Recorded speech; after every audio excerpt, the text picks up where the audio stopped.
تبارك الذي نزل الفرقان على عبده ليكون للعالمين نذيرا۔ سجدہ سہو کیوں کیا جاتا ہے، اس کی مشروعیت کی کیا وجہ ہے؟ تو اصل میں نماز کے درمیان شیطان طرح طرح کے وساوس اور خیالات ڈال کر نماز خراب کرنے کی کوشش کرتا ہے۔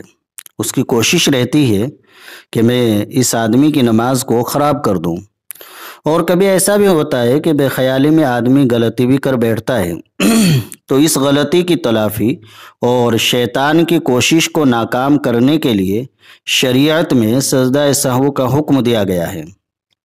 چنانچہ نبی اکرم صلی اللہ تعالی علیہ وسلم کا ارشاد ہے، ان احدکم اذا قام یصلی جاءہ الشیطان فلبس علیہ حتی لا یدری کم صلی فاذا وجد ذلك احدکم فلیسجد سجدتین وہو جالس، رواہ مسلم۔ کہ جب تم میں سے کوئی شخص نماز پڑھنے کھڑا ہوتا ہے تو شیطان اس کے پاس آ کر اس کو شبے میں ڈالتا ہے، یہاں تک کہ اسے پتہ نہیں رہتا کہ اس نے کتنی رکعت نماز پڑھی ہے۔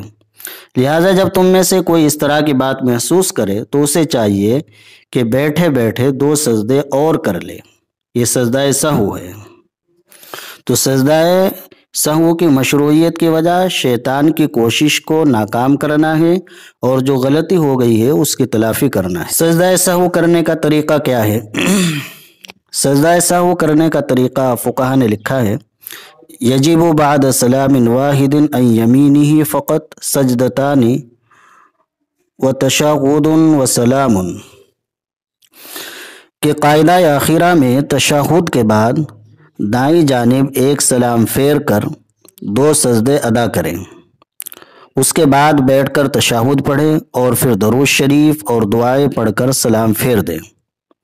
تو تشہد پورا ہونے کے بعد دائیں جانب سلام پھیر کر 2 سجدے کیے جائیں گے، اور 2 سجدے کرنے کے بعد پھر تشہد پڑھا جائے گا اور درود شریف اور دعائیں پڑھ کر سلام پھیر دیں۔ یہ سجدہ سہو کرنے کا طریقہ فقہا نے بیان کیا ہے۔